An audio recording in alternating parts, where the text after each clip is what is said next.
মাশাআল্লাহ 7 বছরের মধ্যে হাফেজ কমপ্লিট। আলহামদুলিল্লাহ 7 বছরের মধ্যে কি হাফেজ কমপ্লিট।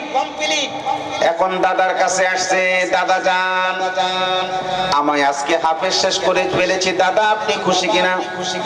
দাদা মুখটারে এমন কাইল্লা করছে।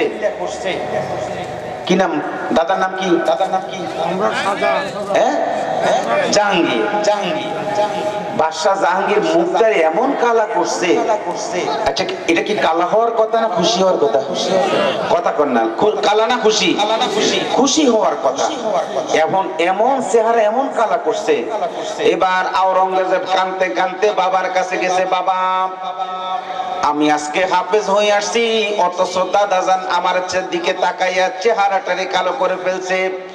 বাদশাহ দৌড়ে আসছে, আসার পরে বলে বাবা গো আমার সন্তানটা বড় কষ্ট করে হাফেজে কোরআন হয়েছে গো বাবা, যেখানে আপনি আমার সন্তানকে কত ধন্যবাদ দেওয়ার কথা, কত পুরস্কার দেওয়ার কথা, অথচ আপনি আমার সন্তানকে কালো একটা চেহারা ফেরত দিয়েছেন। বাবা আপনার কাছে জানতে চাই এটার কারণ কি? এটার কারণ আমি আপনার কাছে জানতে চাই।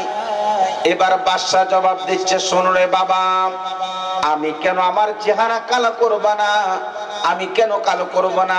আমি কি খুশি হব? খুশি হচ্ছ তুমি, কারণ আল্লাহ তোমার মাথার মধ্যে একটা নূরের মুকুট পরাবে। তোমার সন্তান যেহেতু কোরআন কারীম মুখস্থ করেছে, আল্লাহ তোমাকে দিবে, আমাকে দিবে। কথা বলেন, আমার দাদারে দিব? আরে কথা কর না, দাদারে দিব? দাদারে দিব না, বাবারে দিব। এই জন্য আমি চেহারা মুখ কালো করেছি। আমি এমন একটা সন্তান, ভাগ্যবান সন্তান পেটে লইতে পারি নাই। এমন একটা সন্তান আমি জন্ম দিতে পারি নাই। এমন একটা সন্তান আমি জন্ম দিতে পারি নাই যেই সন্তানটা হাফেজে কোরআন হবে। এবার বাদশাহ ঘরের থেকে বাইরে গেছে। কেডা? আওরঙ্গজেবের আব্বা বাদশাহ শাহজাহান ঘরের থেকে বাইরে গেছে। এই প্রাসাদে আমি আর থাকবো না, এই প্রাসাদে আমি আর থাকবো না। এবার বাদশাহ শাহজাহান ঘর থেকে বাইরে হয়ে গেছে। বাবা তারে ঘরে যত ডাকে, এই সন্তান আর প্রাসাদে ফিরে আসে না। বাবার মৃত্যুর পূর্ব মুহূর্তে সন্তানকে ডাকছে, এরে বাপ তুই শেষবারের মতো আমার কাছে আয়, তুই শেষবারের মতো আমার কাছে আয়। শেষবারের মতো যখন গিয়েছে, যেদিন বাদশাহ শাহজাহান জাহাঙ্গীরের সাথে দেখা করতে গিয়েছে, ওই দিন বাদশাহ শাহজাহানের আল্লাহর কোরআন মুখস্থ করে ফেলেছে। একটু জোরে বলেন না, একটু আপনার পুরা কোরআন শরীফ মুখস্থ করে ফেলেছে। পুরা কোরআন শরীফ মুখস্থ করে এবার বাবার সামনে গিয়ে দাঁড়িয়েছে। বাবা গো এতদিন পর্যন্ত আপনার চেহারাটা দেখাই নাই কেন? আপনি আমাকে কুপুত্র বলেছেন, অযোগ্য সন্তান বলেছেন, আপনাকে এই জন্য চেহারাটা দেখি নাই।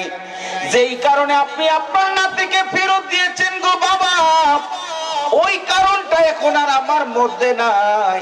সেই দিন থেকে শুরু করে আজ অবধি পর্যন্ত আল্লাহর লৌহে মাহফুজটা কোরআন মুখস্থ করে ফেলেছি। আরেকটা জোরে কোন। তাইলে বোঝা যায় হাফেজে কোরআন হওয়া, হাফেজে কোরআনের বাবা হওয়া কিসের ব্যাপার? তকদীর। জোরে বলেন না, কিসের ব্যাপার? তকদীরের ব্যাপার।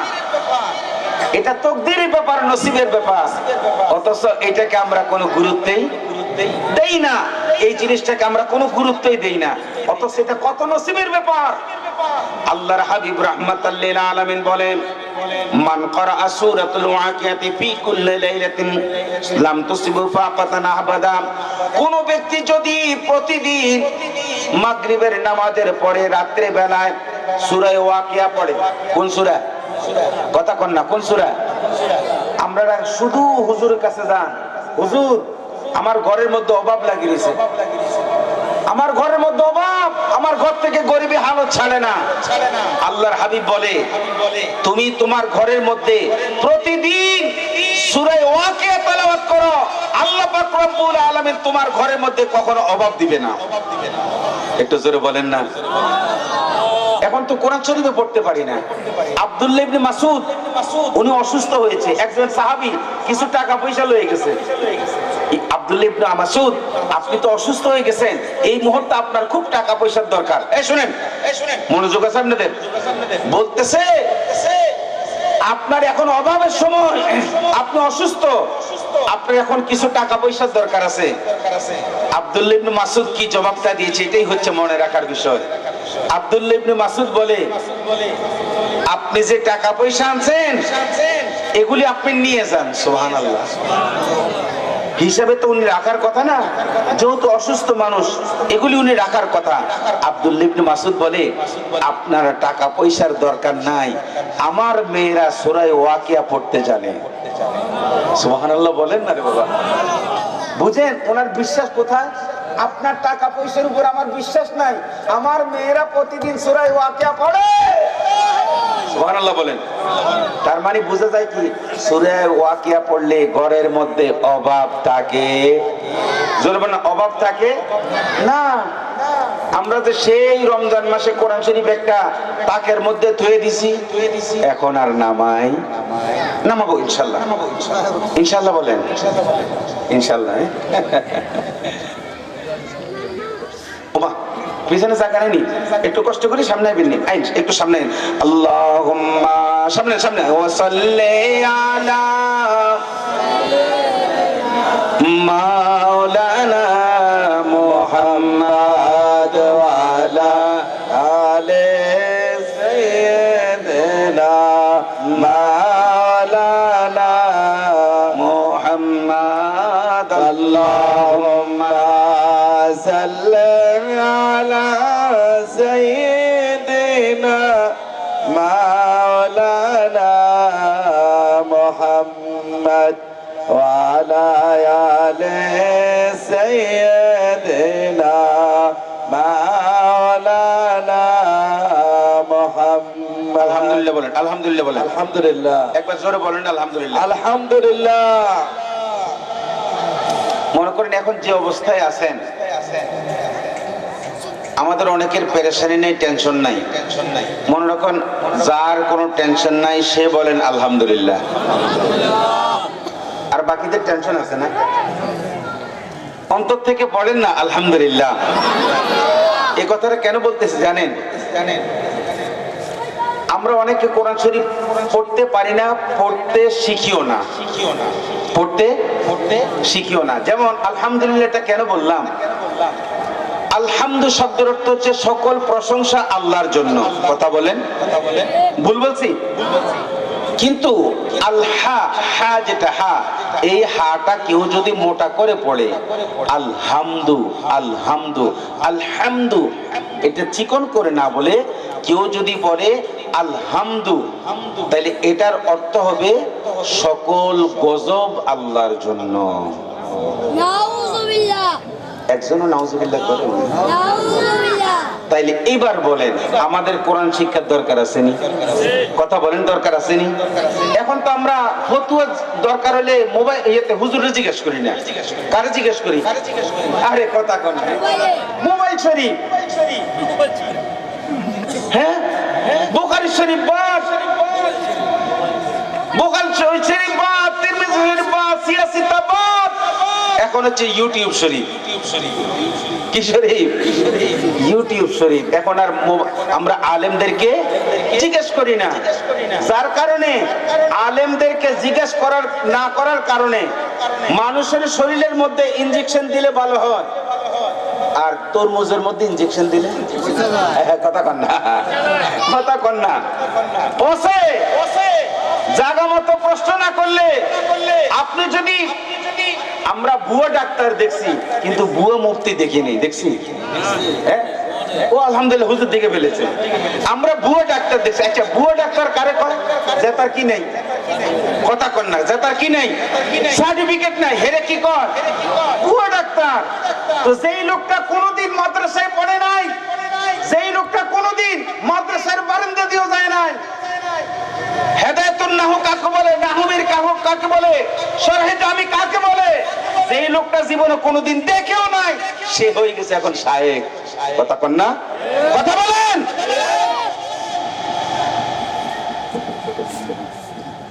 ইঞ্জিনিয়ারের ফতোয়া যদি ডাক্তারে দেয়, ডাক্তারের মাথা খারাপ হয়ে যায়। ইঞ্জিনিয়ার ফতোয়া যদি ডাক্তারে দেয়, আচ্ছা বাড়ি বানাইলে আপনি কারে ডাক্তারে জিগাবেন? কারে কারে কথা কন না, বাড়ি বানাইলে কারে জিগাবেন? এখন যদি ডাক্তারে জিগান যে ডাক্তার সাহেব 5 তলা একটা বাড়ি বানাবো, কয় বস্তা সিমেন্ট লাগবে? কোন পারবে? কথা বলেন, পারবে? পারবে না। তাহলে বিষয়টা হচ্ছে যাকে যেই বিষয়টা জিজ্ঞানোর দরকার সেখানে জিজ্ঞেস করতে হবে। কথা কন, কথা বলেন। আমাদের সমাজটা এখানেই সমস্যা হয়ে গেছে। আমরা শায়েখদের কাছে জানতে চাই যারা কখনো আরবি ব্যাকরণটা ধরেও দেখে নাই। আল্লাহ হেফাজত করো। আর একটু জোরে বলেন না। এই কথাগুলি কেন বলছে জানেন? শায়েখদের মুখে তেলাওয়াত শুনেন পাগল হয়ে যাবেন আপনি। আল্লাহ মাফ করুক। শুনেন, এই জন্য বলছি। এরপরে আরেকটা বলি, সুবহান রাব্বিয়াল আ'লা, সুবহান রাব্বিয়াল আযীম। এটার অর্থ হচ্ছে সেই মহান প্রভুর প্রশংসা করতেছি যিনি মহান, সেই প্রভুর প্রশংসা করতেছি যিনি, কথা বলেন, যিনি মহান। যদি আপনি এখানে পড়েন সুবহানা রাব্বিয়াল আযীম, জিম দিয়ে পড়েন, আযীম গোল করে পড়লেন না, মুস্তালিয়ার হরফ যেহেতু গোল করে পড়লেন না, তাইলে অর্থ হবে, যদি আপনি সরাসরি পড়েন সুবহানা রাব্বিয়াল আযীম, সমস্ত ওই প্রভু প্রশংসা করতেছি যেই প্রভু বোবা। আমার আল্লাহ কি বোবা? কথা বলেন, আমার আল্লাহ বোবা? বাবারে একটু সাবধান হবেন এখন থেকে। আল্লাহ আমাদেরকে হেফাজত করুক, আমিন বলেন। আর একটু জোরে বলেন না। কোন কথাটা যেন বলতেছিলাম? হ্যাঁ, শায়েখের কথা বলতেছিলাম, সুবহানা রাব্বিয়াল আযীম কথা বলতেছিলাম। আল্লাহ পাক রব্বুল আলামিন, ওই যে সূরা ওয়াকিয়ার কথা বলছিলাম, সূরা ওয়াকিয়ার কথা বলছিলাম না, যেই ঘরের মধ্যে অভাব থাকবে সেই ঘরের মধ্যে সূরা ওয়াকিয়া পড়বেন, আল্লাহ আপনাদের অভাব দূর করে দিবে। সবাই বলেন আমিন। আর একটু জোরে বলেন না। আল্লাহর হাবিব রাহমাতাল লিল আলামিন বলেন, একটা হাফেজে কোরআন যখন দুনিয়ার জমিন থেকে মারা যায় কত মানুষ কাঁদে। ওই হাফেজে কোরআনের জন্য শুধু দুনিয়ার মানুষ নয়, আল্লাহর ফেরেশতারাও কাঁদে। ওই হাফেজে কোরআনটার জন্য আল্লাহর ফেরেশতারাও কাঁদে। যেই রাস্তায় তার বান্দার রিজিক নামে এবং যেই রাস্তা দিয়ে তার রিজিক উঠে, আমল উঠে, এই দুইটা রাস্তাও ওই বান্দার জন্য কাঁদে, হাফেজে কোরআনের জন্য। এই হাফেজে কোরআন যখন কবরে চলে যায়, এই হাফেজে কোরআনের হাতটা যখন মাটিয়ে খাইতে যায়, ওই মাটিকে আল্লাহ পাক বলে, এরে মাটি, হাফেজে কোরআনের হাত খাইতে পারবি না। বলে কেন গো আল্লাহ? তখন এই হাত জবাব দিতেই থাকে, আলিয়াউমা নাখতিমু আলা আফওয়াহিহিম ওয়া তুকাল্লিমুনা আইদিহিম ওয়া তাশহাদু আরজুলুহুম বিমা কানু ইয়াকসিবুন। এরে আল্লাহর বান্দা, এই হাতে আমি দুনিয়াতে যা করেছি, এই ডান হাতে আমি যা করেছি, আল্লাহর পক্ষ থেকে সাক্ষী দিবে। আপনি যখন কবরে যাবেন, আপনার জবানটা আল্লাহ স্টেপলার দিয়ে মেরে দিব। আপনার জবান বন্ধ, আপনি জবান দিয়ার কোনো কথা বলতে পারবেন না। রব্বুল আলামিন আহকামুল হাকিমিন তখন হাতে কথা বলবে, এই হাত দিয়ে আপনি কি করছেন? পা কথা বলবে, এই পা দিয়ে আপনি কি করছেন? চোখ কথা বলবে, চোখ দিয়ে আপনি কি করছেন? সেদিন এই হাত আল্লাহর দরবারে কাঁদবে। রব্বুল আলামিন আহকামুল হাকিমিন এই হাত দিয়ে দুনিয়ার জমিনের মধ্যে তোমার লোহে মাহফুজের কোরআনুল কারীম ধরেছে। জোরে কোন সুবহানাল্লাহ। এই হাত দিয়ে যেহেতু কোরআন ধরেছি, এই হাত খাইতে পারে না। এবার মাটিয়ে চলে যায় পার কাছে, এবার পাটাকে খাওয়ার জন্য চায়। পাও কি কথা বলে, এরে মাটি আমারে খাইস না। এই পাও দিয়ে হেঁটে যাইয়া আল্লাহর কোরআন শিখেছি। একটু জোরে বলেন না। প্রত্যেকটি অঙ্গ প্রত্যঙ্গকে যখন মাটিয়ে খাইতে যায়, মাটিকে সকল দিক থেকে নিষেধ করা হয়, এরে মাটি আমার পুরা শরীরটাকে খাইতে পারবি না, যেহেতু পুরা শরীরটা আল্লাহর কোরআনের জন্য ব্যয় করে ফেলেছে। জোরে কোন সুবহানাল্লাহ। তাহলে বলেন কোরআন পড়লে লাভ না লস? জোরে বলেন লাভ না লস? এবং হাদিস শরীফের মধ্যে আসছে কোন একজন হাফেজ কোরআন যদি সে হালাল হালাল মনে করে চলে, হারাম হারাম মনে করে চলে, আল্লাহ পাক রব্বুল আলামিন আহকামুল হাকিমিন ওই বান্দাকে এত বড় নিয়ামত দিবে, ওই বান্দার সুপারিশের বরকতে যাদেরকে আল্লাহ জাহান্নাম দিয়ে দিছে এমন 10 জন জাহান্নামীদেরকে আল্লাহ জান্নাতি বানায়া দিবে। আর একটু জোরে কোন। তো কোরআন আমাকে আপনাকে ভুলবে না, কোরআন আমাকে আপনাকে ভুলবে না। কোরআন যেমন ভুলবে না আমার নবীও, জোরে বলেন আমার নবীও ভুলবে না। আল্লাহ পাক রব্বুল আলামিন আমার নবীকে কেমন শান দিয়েছেন দেখেন। অন্য নবীর উম্মতেরা কিতাব পাইতে হলে তুর পাহাড়ে আসতে হয়েছে, তুর পাহাড়ে আসলে কিতাব পেয়েছে, আর আমার নবী যেখানে যায় কোরআনও আমার পিছু আমার নবীর পিছু পিছু চলে যায়। আমার নবী যেখানে যায় কোরআনও সেখানে চলে যায়। এমন নবীকে আমরা ভুলতে পারবো? জোরে বলেন এমন নবীকে আমরা ভুলতে পারবো? এই নবীর মতো আপন আর কেউ হবে? হবে? তোমার আমার আপনকে একটু ভাবনা, যিনি আপন তিনি কাঁদেন সোনার মদিনা। বাবা যিনি আপন তিনি কাঁদেন সোনার মদিনা। বলেন তোমার আমার আপনকে একটু ভাবনা, যিনি আপন তিনি কাঁদেন সোনার মদিনা। বলেন যিনি আপন তিনি কাঁদেন সোনার মদিনা। ওই নবীজির কাছে চলো হয়ে দিওয়ানা, হায় হায় ওই নবীজির কাছে চলো হয়ে দিওয়ানা। ডাইনে বামে মাটি আমার মাটির বিছানা, ডাইনে মাটি আমার মাটির বিছানা। আমি চলে যাব আমায় তোমরা ভুইলা যাইও না, আমি চলে যাব ডাইনে বামে মাটি আমার মাটির বিছানা, ডাইনে বামে মাটি আমার। আপন বিবি ছেলে মেয়ে আছে যাহারা, জন্মের মতো বিদায় করে দিবে তাহারা, ঠিক কিনা? আপন বিবি ছেলে মেয়ে আছে যাহারা, জন্মের মতো বিদায় করে দিবে তাহারা। হায় হায় শেষে বুঝলাম এই দুনিয়ার কেহ আপনে না, হায় হায় শেষে বুঝলাম এই দুনিয়ার কেহ আপনে না। ডাইনে বামে মাটি আমার মাটির বিছানা, ডাইনে বামে মাটি আমার মাটির বিছানা। আমি চলে যাব আমায় তোমরা ভুইলা যাইও না, ডাইনে বামে মাটি আমার মাটির বিছানা, ডাইনে। আল্লাহ পাক রব্বুল আলামিন আমাদের প্রত্যেকের সিনার মধ্যে আল্লাহর কোরআন এবং আল্লাহর হাবিবের ভালোবাসা আমাদেরকে দান করুন, সকল বলুন আমিন। আর একটু মহব্বতে বলুন আমিন। শেষ কথা, আজকের মাহফিলের শেষ কথা, সেটা হচ্ছে আমার জবান দিয়ে আমি এমন কোন কথা বলবো না যেই কথার দ্বারা আল্লাহ এবং তার রসুলের শানে আঘাত হয়। এমন কোন কথা আমি বলবো, সবাই বলেন এমন কোন কথা আমি বলবো যেই কথার কারণে আমার রসুলের শানে আঘাত আসে। আপনি কত বড় কত নিচু মনের মানুষ হলে রসুলকে কাউভাবে বলতে পারেন? আচ্ছা, মানুষের মুখে তো অন্তরে যেটা থাকে মুখে আরো কম আসে, তো মুখে যে এত বড় কথা চলে আসছে, অন্তরে জানি আরো কত বড় কথা রয়ে গেছে। এই জন্য বলি এমন কোন কথা বলবেন না আনতাহবাতা আমালুকুম ওয়া আনতুম লা তাশউরুন।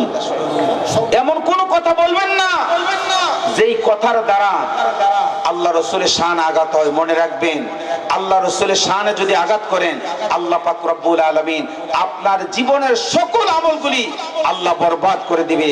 আল্লাহ পাক রব্বুল আলামিন সেই সকল আমল থেকে আমাদেরকে সকলকে হেফাজত করুন। সকল বলুন আমিন। ওয়া মা আলাইনা ইল্লাল বালাগ। আসসালামু আলাইকুম ওয়া রাহমাতুল্লাহি ওয়া বারাকাতুহু। আসলে কে বলছে? আমাকে কিন্তু আপনি 9টা পর্যন্ত আচ্ছা, যদি আপনি না করতে চান আমরা না, আমাকে করেন হুজুর, করেন। হ্যাঁ, ইসলামের সাথে করেন। কোথায় আছে আমি তো আপনার ইসলামের সাথে করেন। জীবনে অনেক সময় তো আরাম করবেন। একটু দূরে সরে পড়েন, আল্লাহুম্মা সাল্লি আলা সাইয়্যিদিনা মাওলানা মুহাম্মদ ওয়া আলা আলি সাইয়্যিদিনা মাওলানা মুহাম্মদ। আল্লাহুম্মা সাল্লি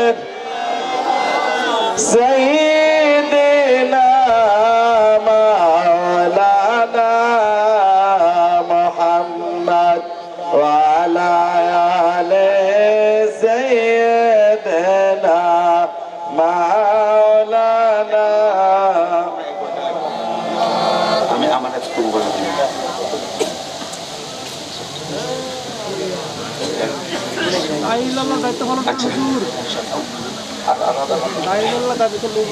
আচ্ছা সকলে বলেন আলহামদুলিল্লাহ। আপনারা কি খুব কষ্ট পাইছেন? আচ্ছা, হ্যাঁ আলহামদুলিল্লাহ। আমাদের প্রধান বক্তা যিনি হযরত মাওলানা মোহাম্মদ আলিমগীর হোসেন যুক্তিবাদী সাহেব, তিনি আসতেছেন। আল্লাহ পাক রব্বুল আলামিন তিনার হাজিরি কবুল করুক, আমিন বলেন। আর একটু মহব্বতে বলেন না। এবং তিনি যেন খুব সহজভাবে আমাদের কাছে আসতে পারে, আল্লাহ পাক রব্বুল আলামিন তিনাকে কবুল করুক, আমিন বলেন। আমি শেষ সময় একটা কথা বলেছিলাম আপনাদের, শেষ সময় কোনটা, এমন কোন কথা বলবো না যেই কথার দ্বারা আল্লাহ এবং রাসূলের শানে আঘাত হয়। এমন কোন কথা আমরা, সবাই বলেন, এমন কোন কথা আমরা শুনেন।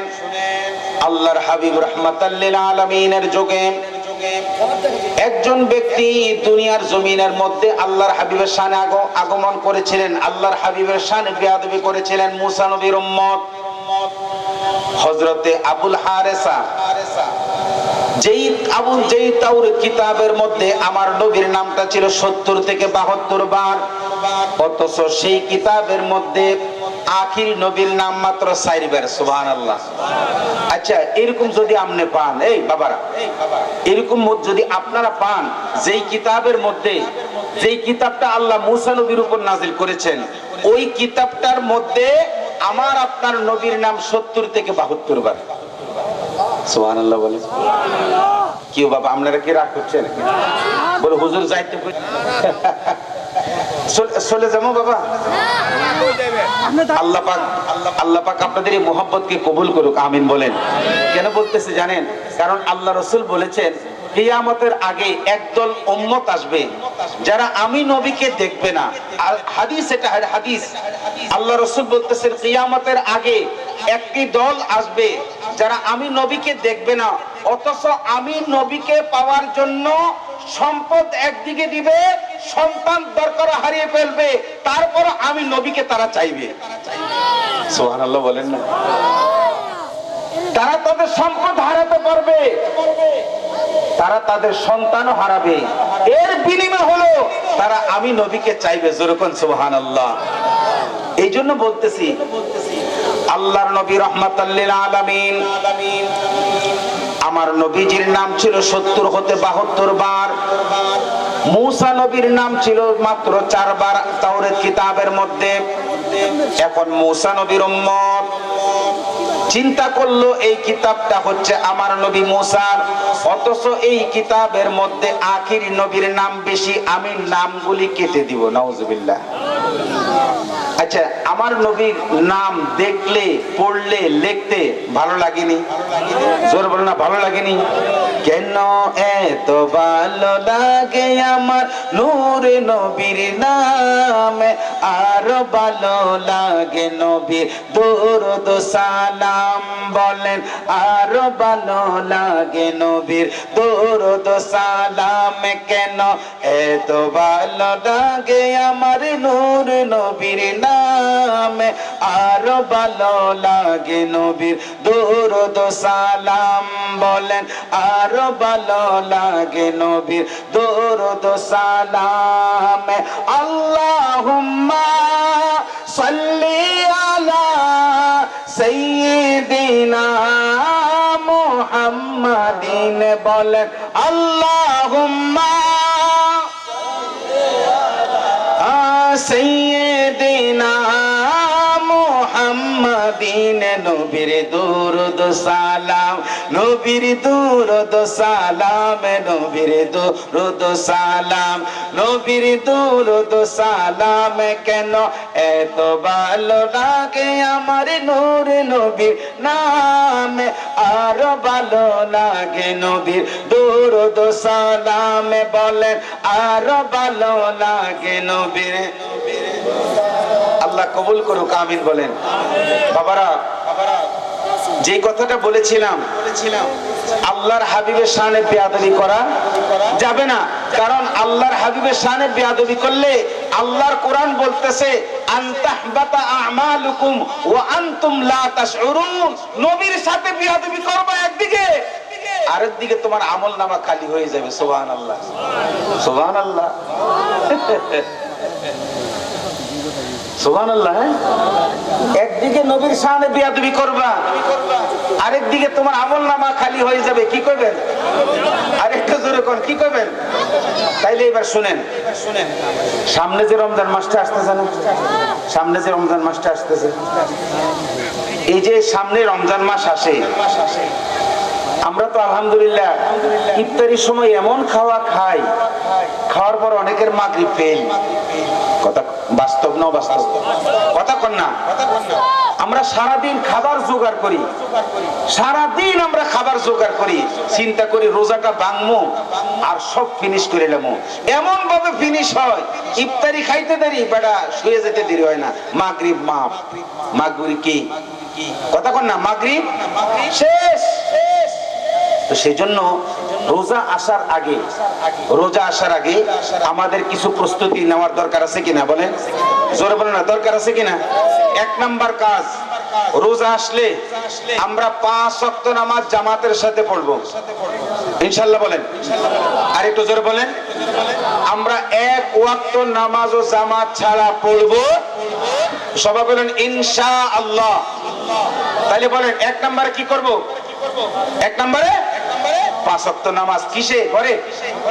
কোথায়? জামাতের সাথে। 2 নাম্বার হালাল খাবেন। কি খাবেন? জোরে বলেন না, কি খাবেন? হালাল খাবেন। কেউ যদি হারাম খেয়ে রোজা রাখেন, হারামের একটা লোকমা কেউ যদি খায়, ওই বান্দার 40 দিন পর্যন্ত ইবাদত কবুল হবে না। সুবহানাল্লাহ। কয়দিন? আপনাদের এলাকায় মনে তো সুদ খায় এমন মানুষ আছে? হ্যাঁ, ইন্না লিল্লাহ। আমি মনে করছি এই সমস্যা বুঝি আমার কবিলেই এখানেও আছে, এই জান্নাতি মানুষ এখানেও আছে। হ্যাঁ, আরে ওনাদের একটা লিস্ট আছে, আপনি জানেন না? ওনাদের একটা ইয়েতে কি বলে জান্নাতি অফিস আছে, এখানে জান্নাতীদের লিস্টের মধ্যে ওনাদের নাম পাওয়া যায়। সুবহানাল্লাহ। ওনাদের একটা অফিস আছে না? কতক্ষণ না অফিস আছে না?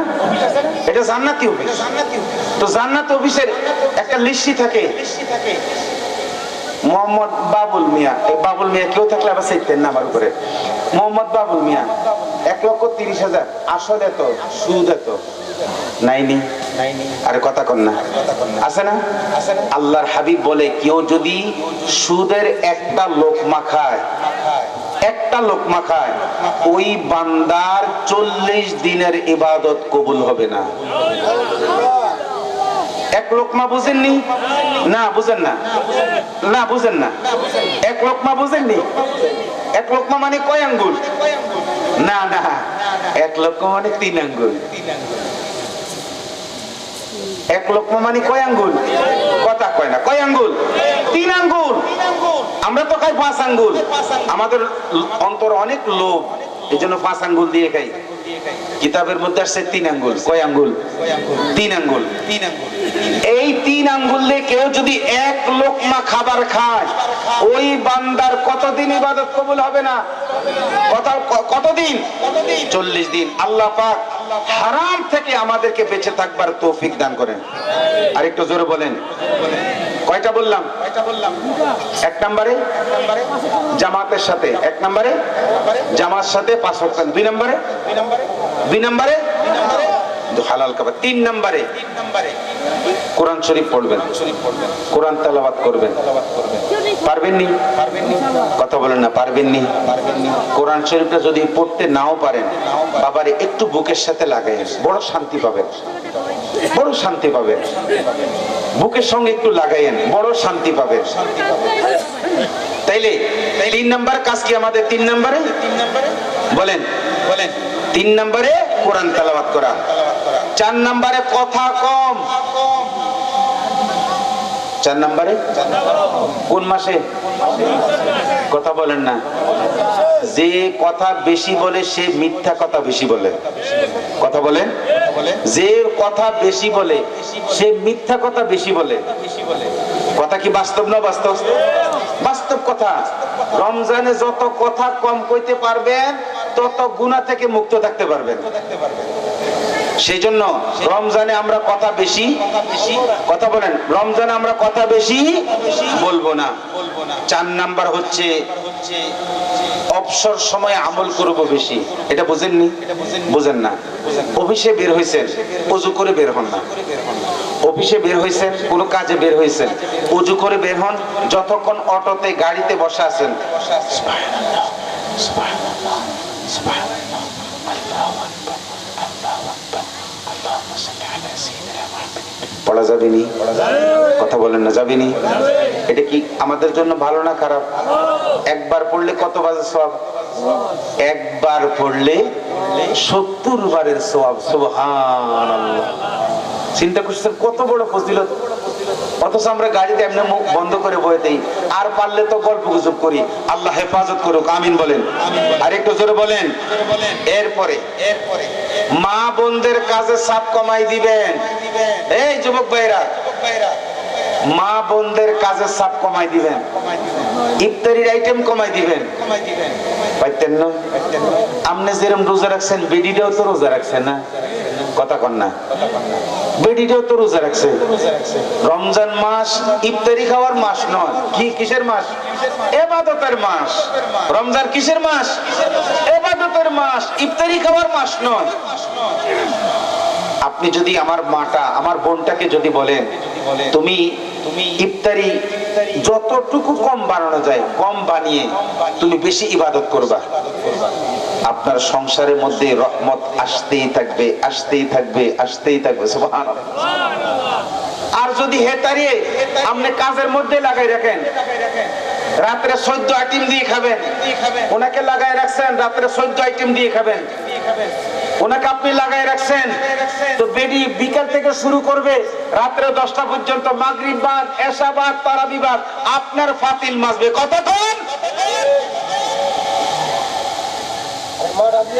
হ্যাঁ? আর যেটা আছে এটাই কইলে বাবা, এটি হেদুর তো সহ্য হয় না। আল্লাহ হেফাজত করুক, আমিন বলেন। তাহলে বলেন, আমাদের মা বোনদের কাজের চাপ রোজায় কমবে না বাড়বে? বাড়বে। বলেন কি করবে? বাবারে, আপনার বোনটা, আপনার ওয়াইফটা, আপনার মাটা যদি দিনের বেলা একটু সুযোগ পায় কোরআন শরীফ পড়ার জন্য, আপনার সংসার মধ্যে বরকত দিবে কে? আল্লাহ। তো সেই জন্য ইফতারি কাজে লাগাই রাখেন না আমাদের মা বোনদেরকে, ইফতারি কাজে বেশি লাগাই রাখেন না, তাদেরকে ইবাদত করার সুযোগ দিবেন। আপনি রমজানে আরেকজনের উপর দয়া করবেন, আল্লাহ আপনার উপরে দয়া করবে। সুবহানাল্লাহ। তাহলে বলেন, রমজানে ইবাদত বেশি না কাজ বেশি? জোরে বলেন, রমজানে কাজ বেশি না ইবাদত বেশি? ইবাদত বেশি। তারপরে মোবাইল কম চালাইবেন, হারবেন নি? কথা কয় না, বলে হুজুর এটা ছাড়া বাকি সবগুলি করেন। মোবাইল ছাড়তে পারবো না। মোবাইলটা এখন আমাদের ক্যান্সারের মতো হয়ে গেছে। আমরা মোবাইল ছাড়া একটা মুহূর্ত থাকতে পারি না। বউ ছাড়া থাকতে পারি, মাগার মোবাইল ছাড়া কথা কন না কেন? বউ ছাড়া থাকতে পারি, বাচ্চা ছাড়া থাকতে পারি, মা বাপ ছাড়া থাকতে পারি, মাগার মোবাইল ছাড়া থাকতে পারি না। হ্যাঁ, মোবাইল ছাড়া থাকতে পারি না। বাবারে, এই রমজান মাসটা আসতেছে, মোবাইলটা দূরে রাখার একটা উত্তম সময়, মোবাইল থেকে দূরে সরে যাওয়ার উত্তম একটা সময়। আপনি চেষ্টা করবেন একদিন 5 ঘন্টা মোবাইলটাকে আলমারিতে ঢুকিয়ে রাখেন, দেখেন আপনি কতক্ষণ থাকতে পারেন। আপনি দেখেন কতক্ষণ থাকতে পারেন।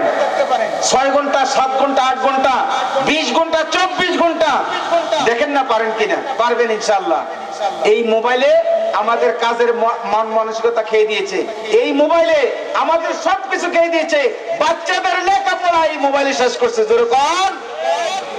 তো সেই জন্য এই রমজানে আমরা মোবাইল থেকে দূরে থাকবো ইনশাআল্লাহ। তারপরে রোজা রাইখা সুদ খায়েন না, রোজার পরে খায়েন। বলে হুজুর এইরকম ফতুয়া তো আর কোনো বেড়া দিল না। আপনারা রোজায় সুদ খায়েন না, রোজার পরে খায়েন। পারবেন নি? কথা কন না, পারবেন নি? বলেন আমরা রোজায় সুদ খাবো না, পারবেন নি? না, আপনাকে তো জবাব পাইতেছে না, অবস্থা বেশি একটা ভালো না।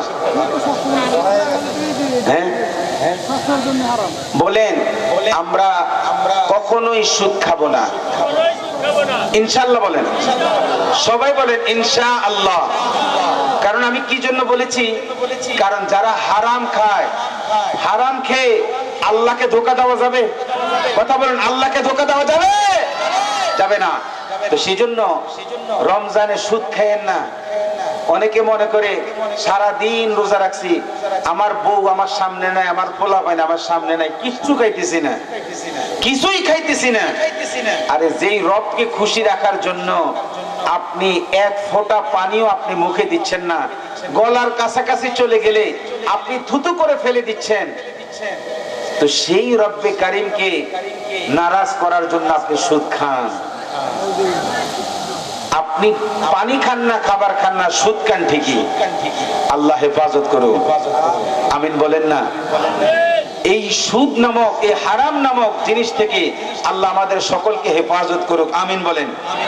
তারপরে যখন আমাদের ইফতারিটা আমাদের সামনে আসবে, ইফতারিটা যখন আমাদের সামনে আসবে, আল্লাহর কাছে একটু দোয়া করবেন। সবাই সবাই বলতে কি এলাকা সবাই নিয়ে আইবেন? না না, আপনি আপনার ঘরের মধ্যে, আপনি পুরুষ, ইফতারিটা সামনে আসছে, ইফতারিটা সামনে আসছে, আপনি সবাইকে মিলে, আপনার বউ, আপনার মেয়ে, যারা যারা আছে সবাইকে মিলে আসো, আমরা আমাদের নিজেদের পরিবারের জন্য আল্লাহর কাছে কাঁদি। কারণ ইফতারি পূর্ব মুহূর্তটা এত গুরুত্বপূর্ণ সময়, ওই সময় যা দোয়া করবেন আল্লাহ সব কবুল করে নেবে। পারবেন না ইনশাআল্লাহ? ইফতারিটা সামনে নিয়ে আপনি নিজেই হুজুর, পারবেন না? আল্লাহ কবুল করুক, আমিন বলেন। তারপরে হচ্ছে, হ্যাঁ, তারপরে হচ্ছে আমরা ইফতারি কম খাবো। অনেকে ইফতারি খাইয়া পুরো সাইজ হয়ে যায়, মাগরিব বাদ, মাগরিবের নামাজ বাদ হয়ে যায়। আল্লাহ আমাদেরকে হেফাজত করুন, সকল বলুন আমিন। অল্প পরিমাণ ইফতারি খাবেন, ইফতারি খাওয়ার পরে অল্প পরিমাণ ইফতারি খাবেন, নামাজটা পড়বেন। কারণ অনেকে দেখা গেছে এই ইফতারির কারণে অনেকের তারাবির নামাজও বাদ হয়ে যায়। কথা বলেন। এই জন্য ইফতারিটা স্বল্প পরিমাণে আহার করলে আল্লাহ পাক রব্বুল আলামিন অল্পর মধ্যে অনেক বরকত রেখেছেন, আমিন বলেন। যদি সম্ভব হয় দুধ দিয়ে, খেজুর দিয়ে ইফতারি করবেন, অনেক শক্তি। দুধ দিয়ে ইফতারি করবেন।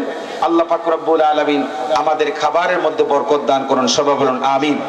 তারপরে মাগরিবের নামাজ পড়তে যাবেন, মাগরিবের নামাজ পড়তে গিয়ে 6 রাকাত আওয়াবিন পড়বেন। কয় রাকাত? 6 রাকাত আওয়াবিনের নামাজ পড়বেন। কারণ হাদিসের মধ্যে আসছে কেউ যদি মাগরিবের পরে 6 রাকাত আওয়াবিন পড়ে, 6 রাকাতের বিনিময়ে আল্লাহ ওই বান্দাকে 12 বছর নফল ইবাদতে সওয়াব দান করবে। কিসের পরে বলেন? মাগরিবের নামাজের সুন্নত নামাজের পর। মাগরিবের নামাজের সুন্নত নামাজের পর কয় রাকাত পড়বে? সবাই বলেন কয় রাকাত?